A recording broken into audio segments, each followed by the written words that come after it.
across the board top choices for advocating for or ways to be involved. And then we had some open-ended questions. And so this is a summary of basically the 3 years of open-ended comments. So there were some comments around student support and inclusion. A lot of families mentioned positive mentors, so teachers, emotional support, social support for kids at school. There were some examples of comments about bullying not being adequately addressed, special education services not meeting needs, and discipline policies.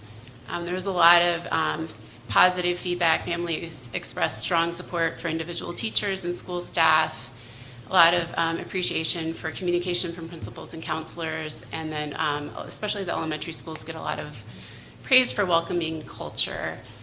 There were a lot of concerns, and so that's kind of where we tried to dig in a little bit and offer some constructive recommendations. So there was a lot of leadership and district transparency, mistrust, lack of responsiveness, criticism of central office decisions and communication. There were some comments about inconsistent communication from the middle and high school levels, staff turnovers, and morale issues. There was a lot of comments about the superintendent and board trust, with references to the retention of the superintendent, not valuing input from staff and families, and then that also kind of got tied in a lot to teacher loss and community disengagement. Consistently over the years, there was a lot of just general confusion about communication. Where do we get stuff? Do we go to the website? Do we go to the app? Is it a different website? Is it a newsletter? So a lot of people wanted more consistent, just how do we get the basic information we need about what's going on. A lot of support for educators, calls for better resources and to end staff intimidation and perceived staff intimidation, and more inclusive engagement options and flexible feedback channels and volunteer opportunities. So to finalize the survey, we came up with 6 possible recommendations that we wanted to offer to the school board.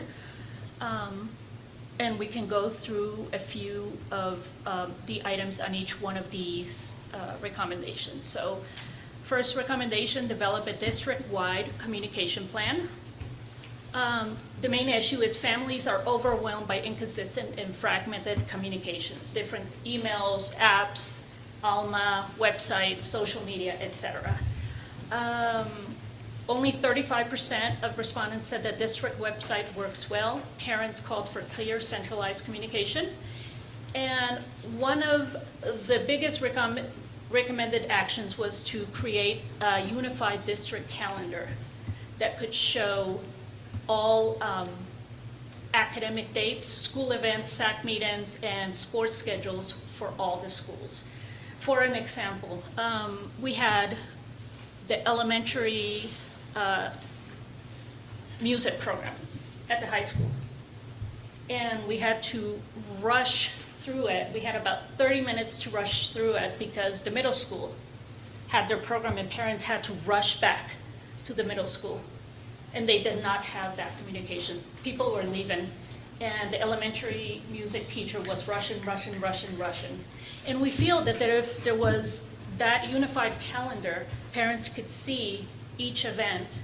They could offer suggestions. The principals and staff could also see what was kind of interposed events and could work out better communications among the schools to provide better events and a better experience for parents and students.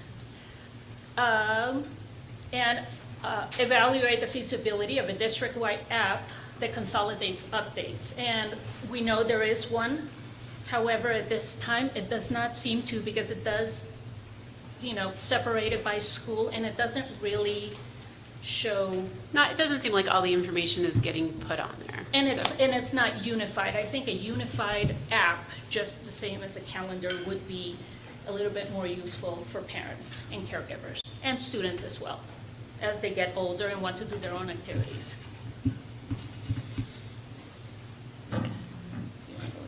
Sure. And so the second recommendation was to designate a family engagement and communications liaison to kind of help with these issues. So that was another, from the comments, source of frustration, a consistent advocate or point of contact for engagement with the district. So the families who responded really wanted stronger connections and more involvement opportunities just beyond like fundraisers or classroom visits. So the recommended action would be to create a family engagement liaison role to coordinate communication outreach, manage event calendars, promote family connections, and support district transparency initiatives. And I know there are a lot of resources as far as already existing job descriptions and models for how this works in other districts. The third recommendation is improved two-way communication channels. Families feel they have no safe or open method to provide feedback to the board or district leaders. The open-ended responses express a lot of frustration over lack of input opportunities and fear of retaliation over those responses. So that's why they were anonymous as well. So we propose establishing a confidential anonymous feedback tool for community members to share concerns or ideas and explore alternative methods for two-way dialogue, listening sessions, quarterly community forums, lifetime halls, and of course, the DAC is very willing to assist with that as well. And then the recommendation number 4 is to rebuild trust in the leadership. So a lot of the comments really express the distrust. And we do have an appendix in the back so you can look at it. And then I think you all have access to the raw data as well.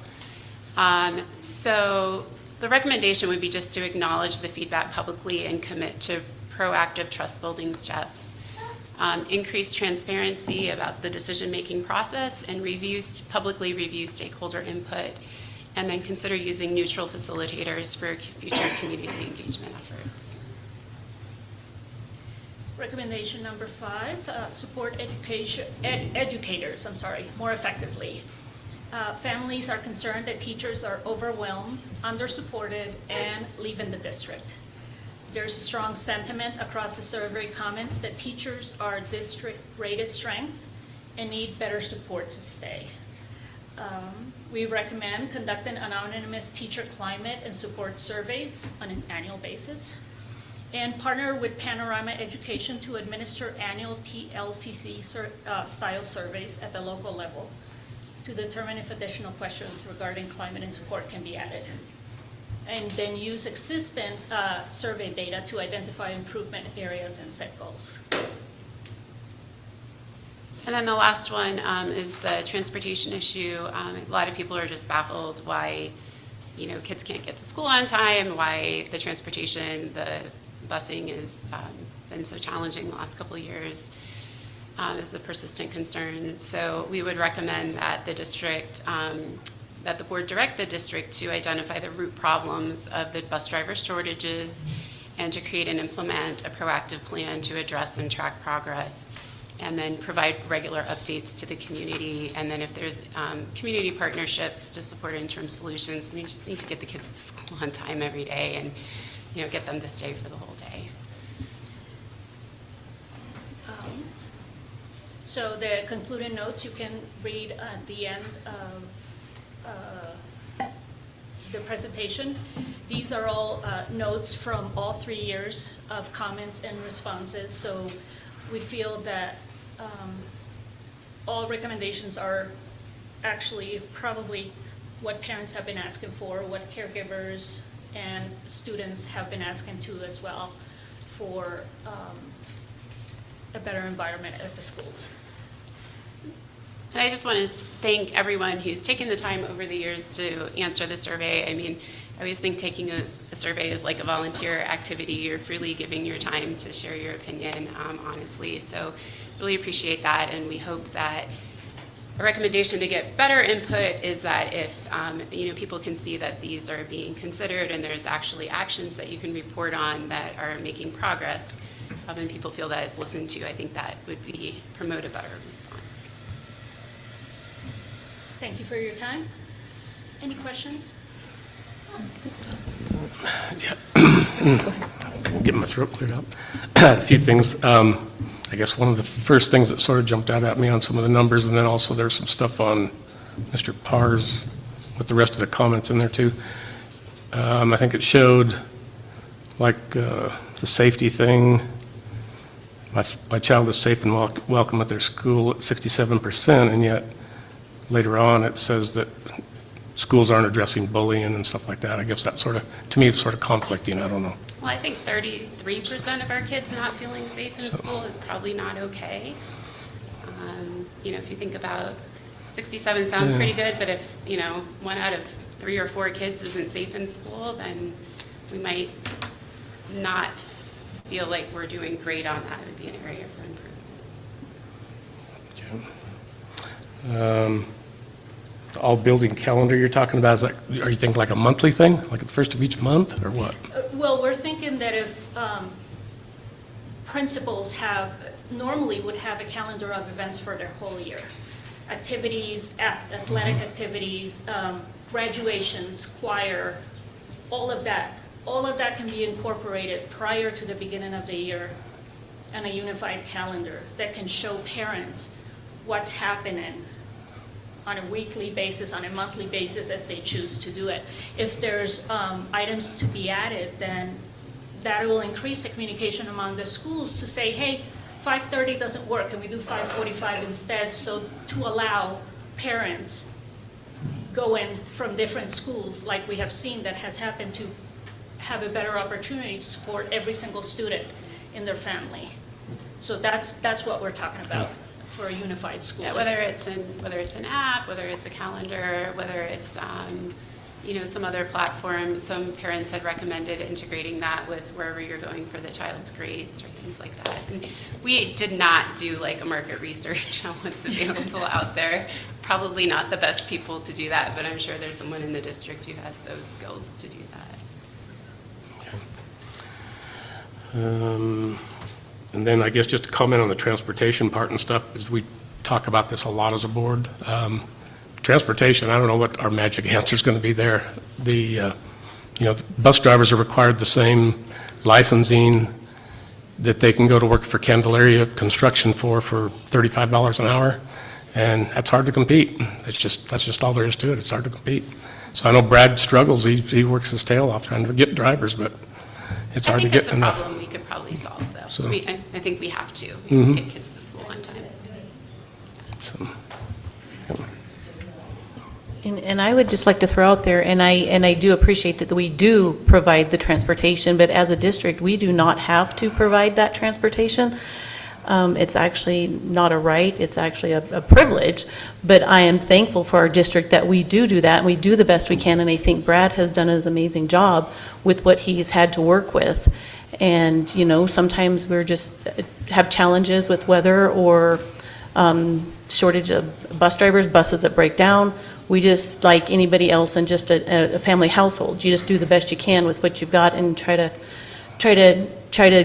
get the message out there and just let you know what's happening and what's going on. And I know that I'm getting messages myself every time there's a situation. So I'm aware of what's going on too. And sometimes it feels like it's, you know, Dog and sheep. every other day or something for a while until we can get it fixed. But I do know that it's not anything that's being done maliciously or anything, and we're just trying to stay on top of it. And just, like I said, I appreciate Brad and all of his mechanics and his bus drivers, and just trying to make the best of that, you know, each and every day and each and every activity. So.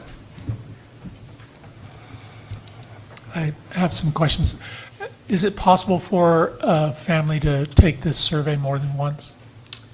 So the first 2 years, I think it was, because we would allow it for 2 different schools, you know, if parents have multiple schools.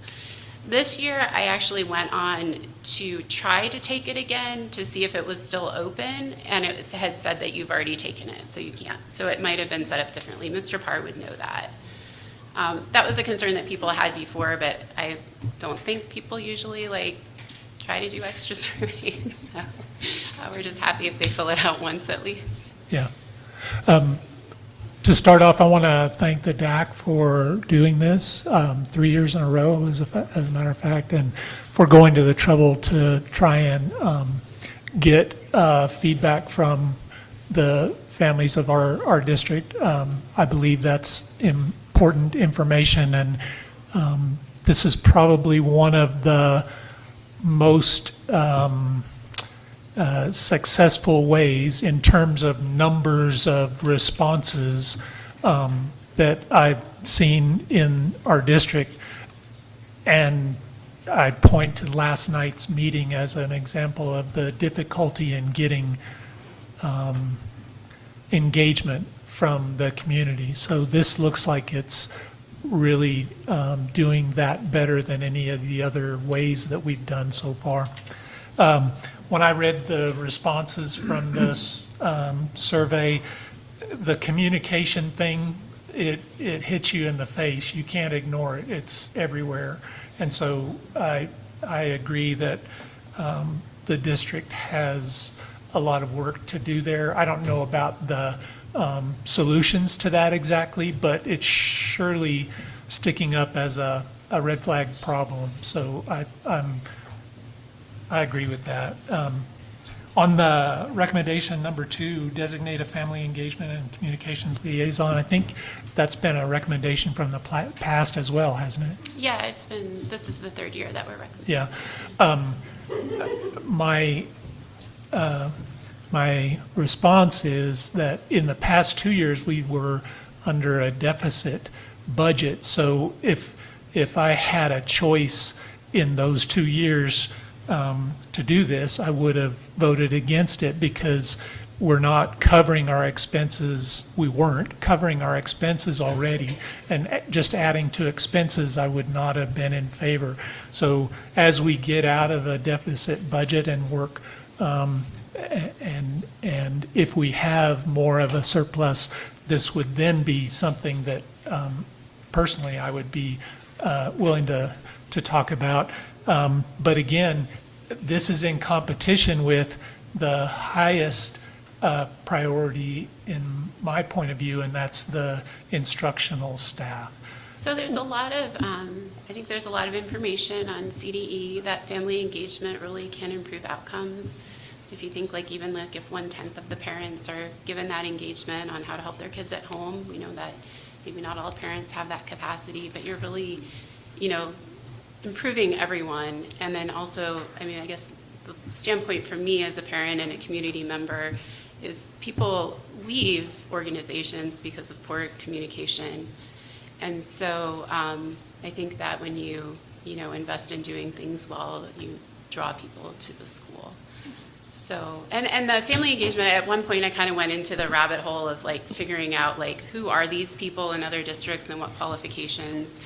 And there actually don't need to be high level. It could be a high school diploma person could qualify for it in other schools, and they just said that what they look for is people who can really engage with all parts of the community, people who are really comfortable going into any situation and listening to people and communicating well. So it doesn't need to be a high salary position. Who knows the community well. Yeah. So I believe family engagement is important. I just haven't figured out how to get there. Maybe this is a workable solution to get there. I don't know.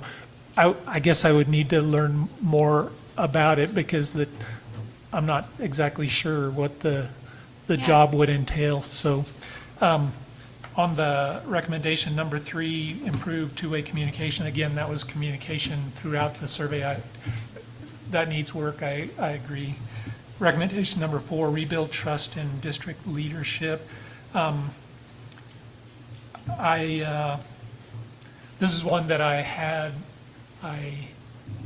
continue to struggle with because I'm wondering if this is not student outcome based, but more adult behavior based, and I haven't come to a conclusion there, but I also wonder how much of this comes from what has happened in the past and whether or not there might be some difficulty letting go with some things that have happened and we're trying to move forward from. I believe these are actually answers to current leadership.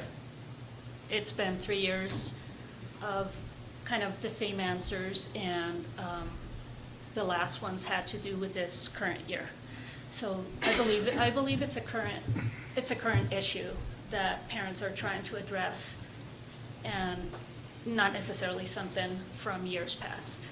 And I think a lot of these things are intertwined, like when you read the comments and you're trying to like sort it out, it's hard to pull out like, you know, there's things that address like communication and teacher support and leadership as like all being combined. And I know that you probably read through the comments and you kind of got that sense yourself. So, I mean, really, we're passing on the opinions of Sure. the families. We can't Sure.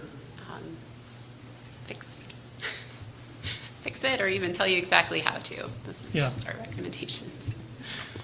The number 5, support educators more effectively. As a newbie to this, I don't know how better to do that than by putting our money where our mouth is. And I wasn't involved in it all. It happened before I got here, but part of the increase in teacher salaries happened before I got here. Part of it happened after I got here. To me, I'm wondering why that doesn't ring like a solid bell victory for support for educators. Why is that not? Well, I a think there's huge more, thing? right, I mean, I think anybody who's worked in any job will say that, you know, everyone's motivated differently. Some people do anything, you know, if you pay them well, and then other people would say, you couldn't pay me enough to work there because, so I think like you have to, you know, consider the fact that job satisfaction isn't just what you make. And so that was where the recommendation came for the TLCC survey, because I know we did present some of that data at our last report, and some of the comments we got is like, well, it might have just been a fluke or maybe whatever. So if that's the case, you actually do have an option to do that yearly. You would pay for it. I don't know how much it is. We had talked to Mr. Parr about the possibility of customizing some questions, you know, so that you can maybe target these areas that you're hearing about and get some more robust feedback on it, and then, you know, believe what people tell you. Recommendation number 6, address transportation. This has been really hard. This is a challenge that the district is struggling with. I mean, the district has offered to pay for the CDL license for somebody to drive. They have offered a sign-on bonus for people who will drive. I could use some help with more ideas on how to find more good bus drivers, please. I don't know what to do. Well, I haven't heard would any say probably good. people have some ideas, so your email's on the website, so that sounded like an invitation for some solutions. Exactly. I'm kind of at a loss. It seems like there's shortages in educators and there's shortages in other positions in the school district, and I don't know how to solve that when people aren't stepping up to do that. What do you do? You know. So I'd like to hear ideas. And then one of the things I saw earlier was, and I don't remember, I must have skipped it, but it had to do with a recommendation for ways that people could anonymously give their feedback. And as I understand, we have a digital suggestion box on the website. Is that still active? On the homepage. And is that anonymous? That, I don't believe it is anonymous, because I think it registers the email that sends it, is the only identifier. Okay. So All I right. see that need. Thank you for putting this together. Thank you for your time. Thank you. And to take that a little bit more, I would like to see us maybe at our workshop, can we have a